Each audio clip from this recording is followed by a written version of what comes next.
Hi guys, this is Dr. Babika Dhurve and you're watching me on Bollywood Helpline. आपके बहुत सारे upcoming project सामने आ रहे हैं, तो कितनी एक्साइटेड हैं आप? सुपर डुपर एक्साइटेड और ये प्रोजेक्ट्स एक्चुअली डिले हो रहे थे क्योंकि मैं दुबई में थी तो things were into talking but मैं अवेलेबल नहीं थी तो वो डिले हो रहा था but now I am finally available and things are falling in place so you would see more and more of me but good things come to those who wait and good quality work comes to those who wait. जैसे कि हम सब जानते हैं, Dubai में already आपके project चलते हैं, सोशल वर्क चलते हैं। देन रिसेंटली अब दुबई में बाढ़ की समस्या हाँ, हो चुकी है। वहाँ की ठंडी छोड़ के यहाँ की गर्मी के मजे लेने आ गई हैं आप? वहाँ ठंडी है. आई स्वेयर वहाँ ठंडी नहीं होती है. हाँ, थोड़ा क्लाइमेट में उतार चढ़ाव होता है but the government is very swift and very responsible. They are always there to do the right things for their people. तो सीवेज सिस्टम भी आ गया है, वो बाढ़ एक ही दिन में कंट्रोल हो गई and it's a very good thing. तो मुझे ऑफ कोर्स काम के लिए आना पड़ा बट जैसे ही मैंने फ्लाई किया उसके अगले हफ्ते में बाढ़ आ गई तो मेरा इंट्यूशन काम आ गया तो इनका ये भी जानना चाहेंगे, बिग बॉस ओटीटी 2 में जब किए आप, तो अब टू रोजी का एंट्री किए थे, है ना? हाँ. एक दिन के दिन में आप दोनों ने सर्वाइव किया था। अब रिसेंटली एक न्यूज़ आई कि उनकी शादी हुई है, जैसे यस. कि आपने प्रेडिक्ट किया था, तो क्या लगता है, ये कहीं ना कहीं लोगों को मैसेज है कि देविका जो बोलती है सही बोलती है? बिल्कुल. बेबी का ठोक बजा के बोलती है, सच बोलती है, डंके की चोट पर बोलती है और सही बोलती है. फ़र्क इतना है कि समझने के लिए थोड़ा आईक्यू ज़्यादा चाहिए, हर कोई समझ नहीं पाता है. And definitely I knew it would come to place.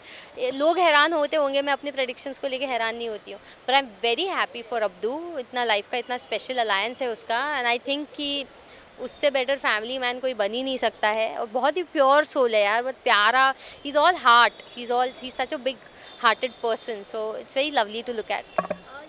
ये भी जानना चाहेंगे, ओटीटी के बाद आप एल्विश और आपकी जिस तरह की मनमुटाव हमने एपिसोड में देखे, बट बाहर आने के बाद जिस तरह की आपको सपोर्ट किए, इवन आपके गाने को सपोर्ट किए, स्टोरी तक लगाई, क्या कुछ आपके अभी तक बॉन्डिंग कितने strong? See I will tell you, Elvish घर में काफ़ी इन्फ्लुएंस था with his company.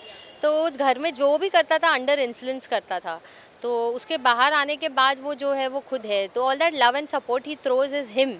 It's completely Elvish. And what all he did in the house was not him. He was speaking somebody else's tongue. So I don't bother about what happened in the house. I just focus on what's now क्योंकि past में कब तक कोई जिएगा. तो I just want him to go ahead in life and do wonderful things. अगर हम Elvis की बात करें, तो एल्विस की बॉन्डिंग अभिषेक और मनीषा रानी से ज़्यादा था। अब बाहर निकलने के बाद इन लोग का कहीं ना कहीं रिश्ते ख़त्म होते हुए नजर आए। अभिषेक के ख़त्म होने के बाद फिर से प्ले ग्राउंड में जुड़ते हुए नजर आए, बट मनीषा रानी अभी भी कहीं ना कहीं अलग दिख रही हैं। तो क्या लगता है कि फ्यूचर में आप सभी एक साथ नजर आएंगे किसी पार्टी में या प्रोजेक्ट में? मैं क्यों उनके साथ नजर आऊँगी. रिसेंटली बोले थे कि मौका है, रिश्ते सुधरते हैं तो मौका देना चाहिए, बातें खुलाकर आगे बढ़ना चाहिए। वेल काफ़ी सही बात बोली है उसने. कोई भी रिश्ते में उतार चढ़ाव आते हैं तो इंसान को ये नहीं बोलना चाहिए कि वो रिश्ता शुरू कहाँ से हुआ और क्यों हुआ. तो आप एक सॉरी आई गॉट डिस्ट्रैक्टेड. सो आप एक उतार चढ़ाव की वजह से बाकी की 100 अच्छी बातें भूल कर सिर्फ एक बुरी बात को पकड़ के आप बैठेंगे तो वो अच्छी बात नहीं होती है. तो सही सही सीख दिया उसने, अच्छी सोच है. अच्छा, एक बात और जानना चाहेंगे, खतरों के खिलाड़ी बहुत जल्द आ रहा हाय. है और कास्टिंग चालू है, क्या लगता है आपको, अगर मौका मिले आप जाना चाहें?